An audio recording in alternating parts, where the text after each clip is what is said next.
Mais de droite ont toujours besoin de temps pour se préparer.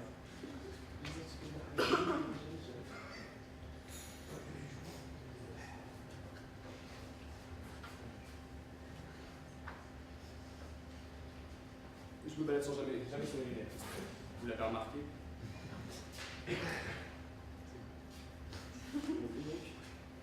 Mesdames et messieurs du jury, de la droite décomplexée évidemment, j'ai vu votre relais, s'il vous plaît.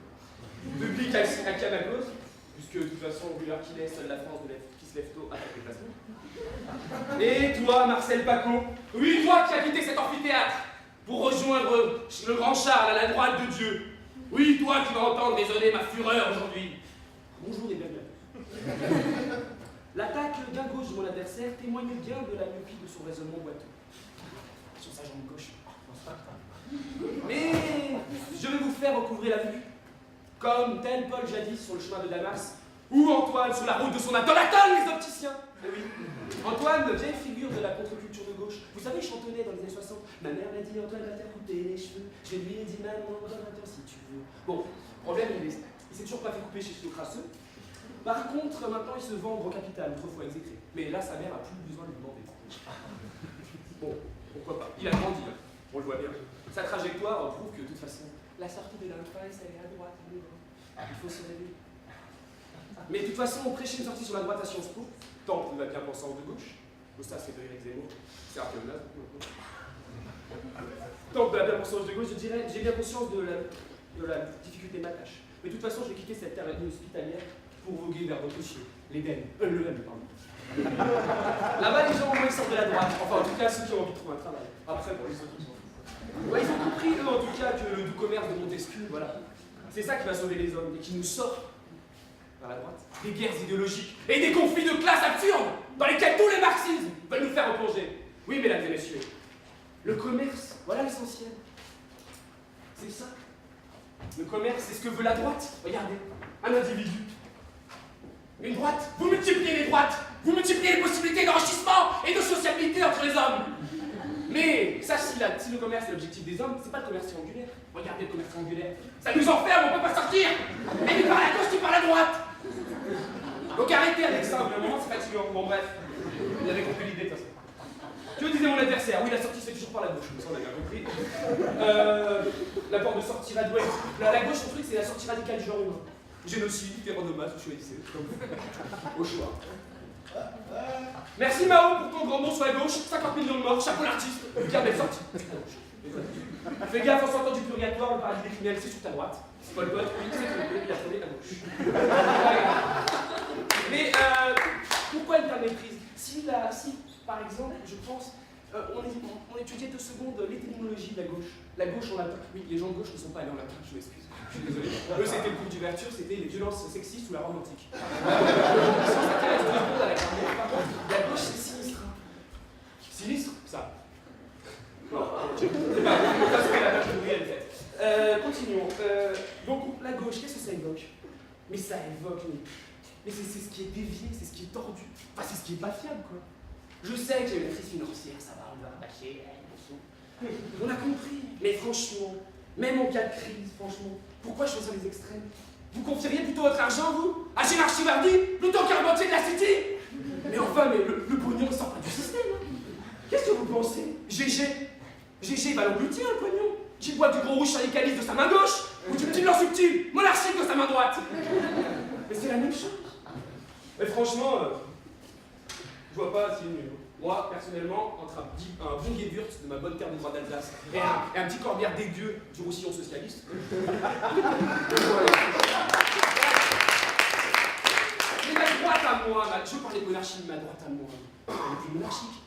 Elle a changé. Et moi aussi j'ai changé d'ailleurs. Mais oui. Qu'est-ce que je disais? Elle a changé, mais oui. Mon contradicteur me dit, je dirais, ma droite à moi, c'est d'abord, outre le travail et la récompense du mérite, la défense de la famille. Contre tous ces pédagogues comme médiciens qui sortent leurs verges turgescentes dès qu'un enfant leur titille la bradette. Voilà ce que c'est ma droite à moi. Mon contradicteur voudrait me faire passer pour fasciste. Ma main se lève doucement, apparemment. Regardez comment tout marche. Mais, est-ce que vous... Écoutez 2 secondes. Le national-socialisme d'Hitler? Oui, c'est vrai. Il y a le mot socialisme dedans. Rappelons Hitler quand même pas trop un adepte du laisser-faire, quoi. Bon, à part les trains pour la Pologne, ça il passe. Pas de soucis. Pas longtemps. Mussolini, syndicaliste, socialiste, mais qu'est-ce qu'il disait déjà? Tout dans l'État, rien contre l'État, rien en dehors de l'État. Là, franchement, Besançon, c'est Raymond Barre, quoi. Et la barre à tribord, messieurs! La barre à tribord, oui, j'entends la mettre. La barre à tribord. De toute façon, le problème est plus ancien. Depuis l'affaire Dreyfus, de toute façon, la gauche a un magistère moral sur ce pays. Sauf depuis Nico, maintenant on peut enfin revendiquer et dire qu'elle est droite. Merci Nico. Je respire un petit peu aussi. Pays libre. Franchement, vous y croyez, vous, les tribuns prolétariens, défendant celui qu'ils appellent le juif plutocrate? Vous y pensez, vous? Mais on sait très bien, c'est une négation de gauche. Les socialistes étaient entrés dans le fusard, faut pas nous la faire. On le sait. La gauche, elle a fait une OPA. Des fois, ça a du bon capitalisme. Le capitalisme de droite, on peut s'en servir. Elle a fait une OPA sur l'affaire, mesdames et messieurs. Et elle est sortie plus blanche que blanche. Pas mal pour les gauches. Jaurès, voilà, je m'emporte. Jaurès, héros et Eros de la gauche. Donc, Jaurès, il n'était pas tout net. Ouais, le Janot. Il a hésité, Janot. Qu'est-ce qui s'est passé? Comme je disais, tous les socialistes étaient entre les fêtards. Et sa réaction, en fin de compte, morale et droite, elle n'est pas venue de sa gauche, bien mal à droite, mais bien de sa droite, qui a été d'ailleurs loin des gauches. Enfin, là, je sens que j'ai perdu un peu mon auditoire. Les copains du rugby, d'habitude fort à droite, mais là, il me paraît essayer d'être fort à droite et tout le temps à droite, je le précise. Dieu merci, je ne joue pas avec n'importe qui. Là, ils sont perdus, donc on va arrêter de spéculer d'ailleurs, on va arrêter de spéculer, ça va faire plaisir à la gauche, arrêtons tout de suite. Et j'ai une petite anecdote pour comprendre mon propos. Voilà, si il est 30, j'ai la merde. Prenons un peu le scout. Donc, ils sont dans un bocage vendéen. Et oui, forcément, ils sont en Vendée, super. Ils cherchent évidemment le droit à chemin. Qu'est-ce qui se passe? Descartes conseille l'usage du doute en période d'incertitude. Et ouais, le doute méthodique, il paraît que ça marche. Mais apparemment, dans sa nouvelle biographie, entièrement pas du tout écrite par PPDR, mais par Joesta, au titre bucolique et qui laisse songeur, impose ton doute. Donc, dans celle-là, Descartes dit quand le doute méthodique, quand t'es perdu en pleine forêt, ça sert à rien. C'est un peu comme l'intervention de Frédéric Lefebvre. Apparemment, la citation est de. Je vous la dis comme ça. Pour ceux qui n'auraient pas compris, l'utilité marginale est proche de zéro, du coup. Enfin, c'est Frédéric Lefebvre, pardon, c'est même négatif. Oui, je dois sortir. Donc, qu'est-ce qui se passe? Premièrement, une section non fasciste des scouts d'Europe. Si, je vous jure, ça existe. Donc, qu'est-ce qui se passe? Nos petits bambins et ses diverses incantations au créateur.